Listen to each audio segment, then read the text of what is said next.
All right. And now to introduce our next speaker, I believe we have a video intro.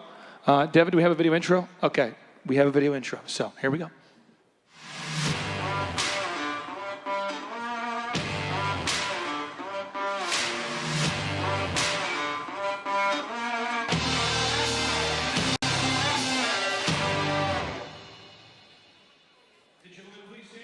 And greet the unapologetic lover of Jesus Christ, the United States Constitution, our God-given rights, and she happens to be not yet 20 years old. Ladies and gentlemen, please stand to your feet and greet Savannah Misner, the host of the Savvy Truth Show.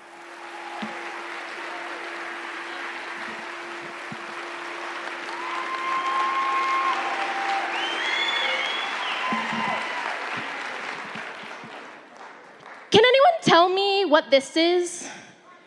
This is the owner's manual to my Ford F-150. Now, I'm a cowgirl, and I need a good truck that I can throw a dead buck into, but also haul my 2 rodeo horses, Liberty and Justice. Now, I always assumed if I was ever in trouble, I would always call AAA or my pops. Or because I'm from the southern heartland, I might just wait on the side of the road for 2 minutes and wait for a cute cowboy with starched jeans and a blue heeler to help me. But you know what? I suspect that we don't all drive Ford F-150s, sadly. But one thing that we all do have in common is that we are all on this great ship, America. And like that once unsinkable ship, this ship is going full speed ahead on a dark, cold winter's night with idiots at the helm, and we are surrounded by icebergs that we can only see the tip of. What are those icebergs, you might ask? Chaos at the border, guns for the bad guys, but not for the law-abiding cowgirl who gets death threats 24/7. 1/3 of my generation murdered through abortion. A president who can't seem to drive the bus, but he quite frankly forgot where he left the bus.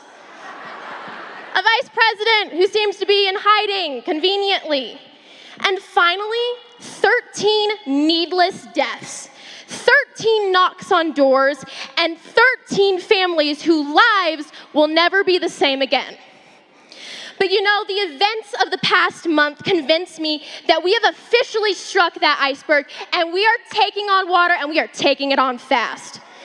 And now, some of us are manning the pumps, trying to maintain order on deck, while the liberals, the mob, and the squad get into their fancy half-filled lifeboats with their nice jackets and whatever pocket change they could catch.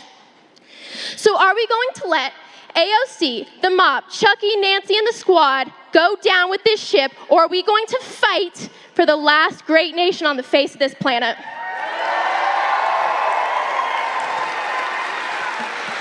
But you know what? If we want to right this ship, we better start reading our owner's manuals cover to cover. And they are the Bible and the U.S. Constitution. Can I get an amen out there? Perfect. My name is Savannah, and I am the host of The Savvy Truth, and I am so excited to be here today. I would tell y'all my full name, but my security detail won't let me. But before I give on, I would like to give you a little bit of detail about me. I started my journey almost 1 year ago where I had a follower count of almost 1 million. And then the tech censorship went up because they realized that a 17-year-old girl is a threat to society. I was retweeted by Donald Trump, Don Jr., DC, Drano, and QAnon, and I am so excited to be a part of the deplorable basket of patriots.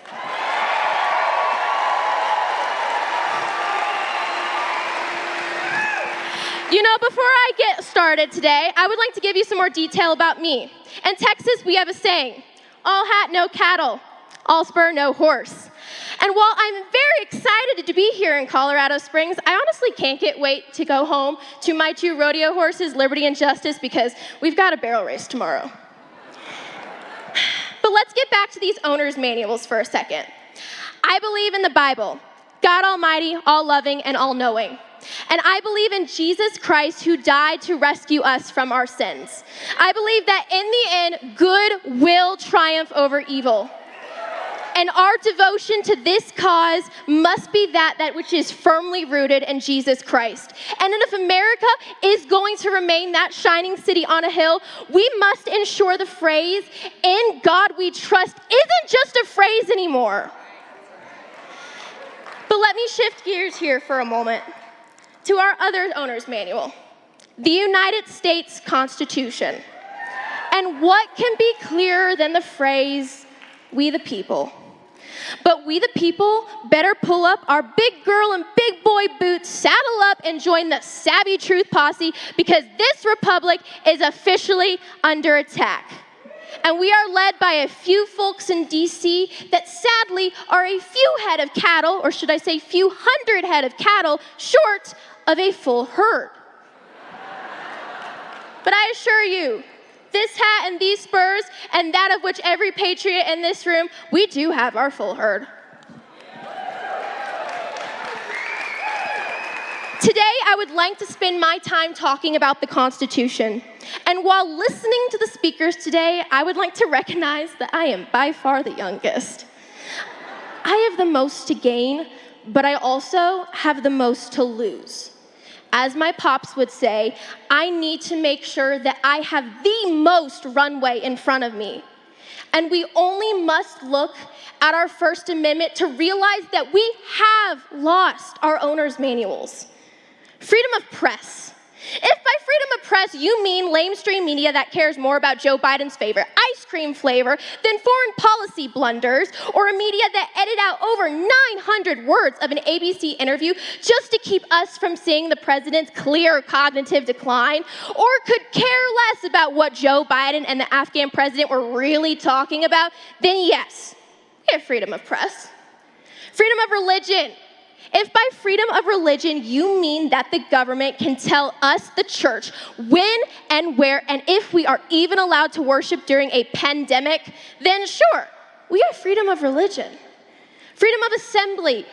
If by freedom of assembly you mean that Antifa and BLM are free to burn, loot, and murder, all in the name of social justice, and if certain governors can tell us when and where conservative groups can, or quite frankly cannot, meet, then sure, we have freedom of assembly. Freedom of speech. If by freedom of speech you mean that only the left-wing media outlets can print and say what they want, while the rest of us become victims of cancel culture when we express our oh-so-radical views in print, online, or in person, then sure, we have freedom of speech. Freedom of petition. If by freedom of petition you mean that only the progressive left can take over federal and state buildings to protest a SCOTUS nominee, but when we the people question election integrity, we end up in jail, then sure, we have freedom of petition. And don't even get me started on a certain couple from St. Louis who decided to use their Second Amendment.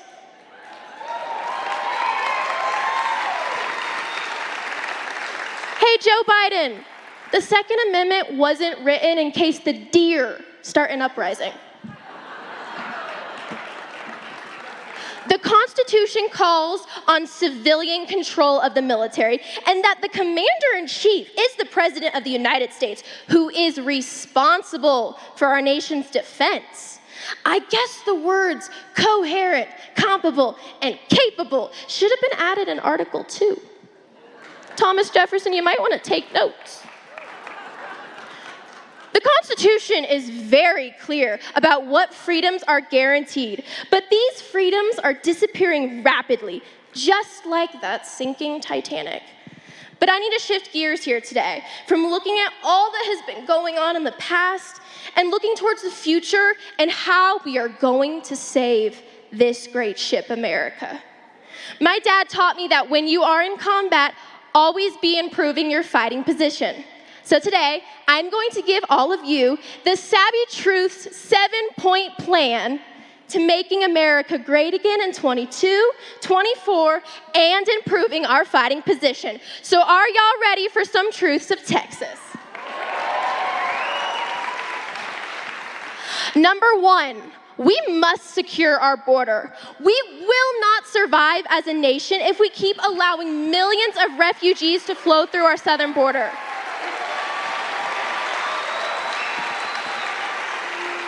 Do you guys realize that at the rate we are going, we will have a small Central American country within the borders of our nation? I'm going to repeat that again. We will have a small country within the United States of America, and if you don't see the problem with that, God bless your soul. Or as we say in Texas, bless your heart. Our national immigration policy must be comprehensive and compassionate, but cannot allow millions of people in just because they're our neighbors to the south. 2, we must get our economic house in order.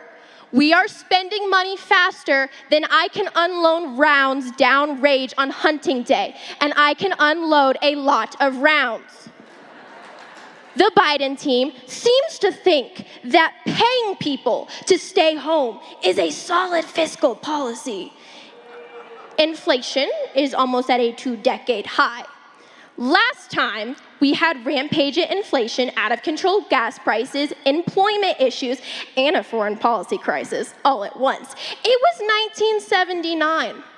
And yeah, that didn't work out so well for the 52 Americans who were held for 444 days. We must stop the uncontrolled printing of money and spending money overseas when we are very clearly in debt at home. We must get the government out of the way of small businesses, reinstate the Trump-era tax plan, and develop a housing plan and make more economic opportunity zones like 45 did. Let me be clear. Everyone deserves an equal opportunity, but not everyone deserves an equal outcome.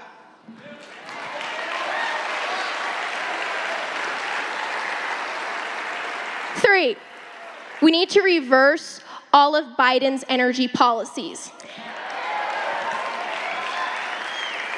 Even the national military strategy under the Obama administration correctly stated, energy policy is a national security issue. We must be energy independent once again. Listen, I'm fine with exploring alternative energy sources such as wind and solar, but that is only going to happen when the government gets out of my way. We must also become the world's producer and exporter of gas and oil. Pro tip, Mr. President, don't kill a pipeline at home and then look to OPEC to control gas prices. It's not a good look. 4, we need to take back our streets from criminals. This isn't about race, wokeness, or status. You pick up a brick, you throw it through a window, you burn down a CVS, you block a highway, you're gonna go to jail, period. We need to have a national conversation about what drugs some Americans can use and if they should be legal. I don't agree with allowing these drugs, but we still need to have that conversation and discourse. We also need to have a rational discussion about our prison system and how we can reform it. But what we don't need to discuss is one thing. You hit a cop, you go to jail. You sexually assault someone in the governor's mansion, you go to jail. You do crack cocaine and take pictures in your underwear, and you sell out your country because your daddy's the VP, you go to jail.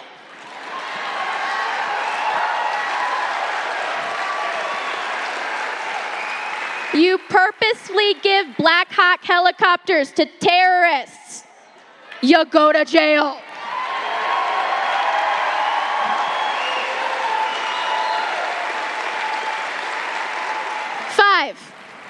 We need to rebuild our military, overhaul the top brass, and develop a solid foreign policy.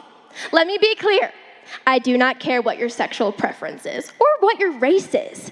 But if you stand next to my dad on that battlefield when the bullets go flying, just have his back when he has yours.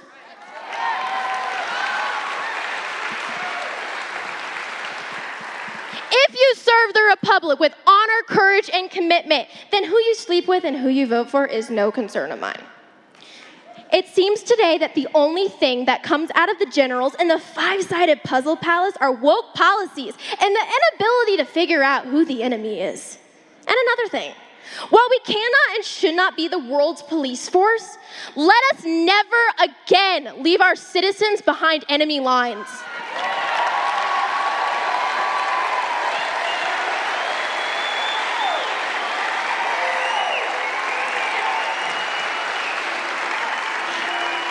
The events of August were a horrendous failure, and I better see someone being held accountable. 6, we must have a 50-state strategy on both a state and national level to win in 22 and 24. Reagan won 49 states. We cannot give up on states like California, Illinois, New York, Illinois, California. Frankly, they're the land of misfit toys. Do you guys remember that little elf from the 70s animated TV series, Santa Claus is Coming to Town? I'm talking about the animated TV special that is a part of y'all's generation. You're all way older than me. You guys should know this. Santa didn't give up on him and the island of misfit toys. And we shouldn't be giving up behind our fellow patriots who are left behind the deep blue state lines. We should be having rallies in New York, Illinois, and California, and mobilizing the millions of Republicans in these states to create a fifth column. And we need to start standing up for our conservative values in all of these states. When it comes to being pro-life, we must only look at the successes of the Republic of Texas and continue those gains in the other 49. Let us be pro-life, pro-God, pro-gun, pro-small government, and pro-personal freedom. And finally, number 7, and most important of all, we must put America and Americans first in every decision that we make. We can totally be the light of the world, but if our own ranch isn't in order, how are we supposed to be expected to lead? America first never meant America only. But the nations of the world who claim to share our values must also share America's burden. American exceptionalism has never been a dirty word. It won 2 world wars and put a man on the moon. We should be proud of what we have done and not be embarrassed for what we have. We are Americans, and we should be proud of it. And we need to start acting like it.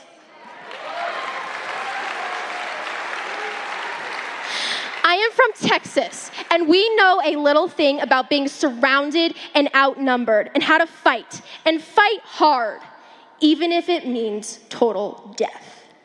Anyone paying attention to what was happening in Kabul could have developed a better plan than the Biden team did. I remember what my pops taught my little brother and I from War College.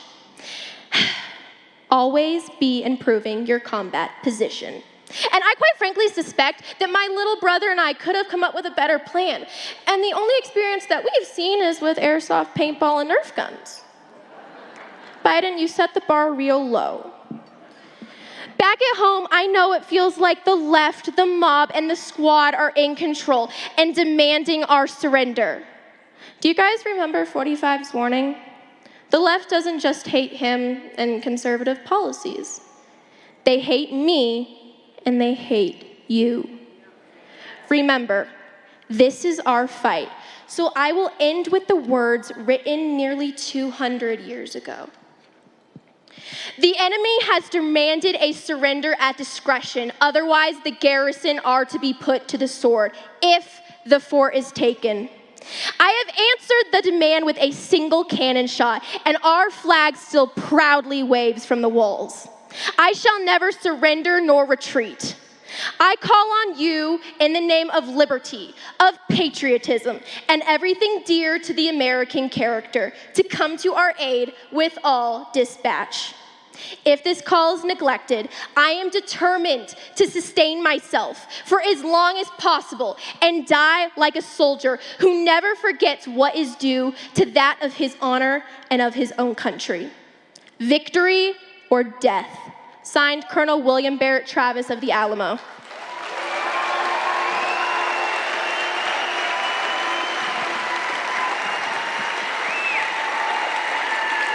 And you know what?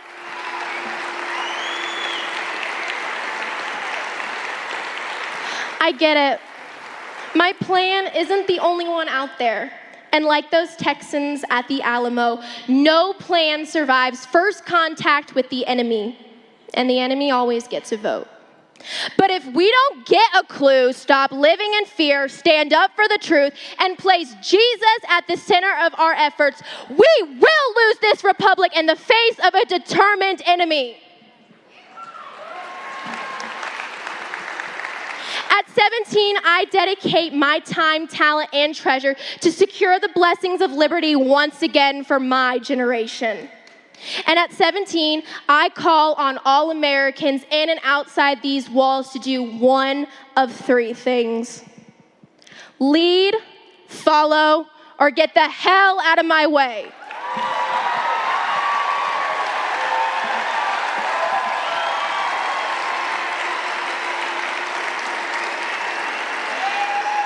At 17, I will only speak the truth. Like Reagan said, if not us, then who? And if not now, then when? God bless our republic. God bless the Constitution that guides its course. And I will now finally end with the words written in the good book of John 8:32. Know the truth, and the truth shall set you free.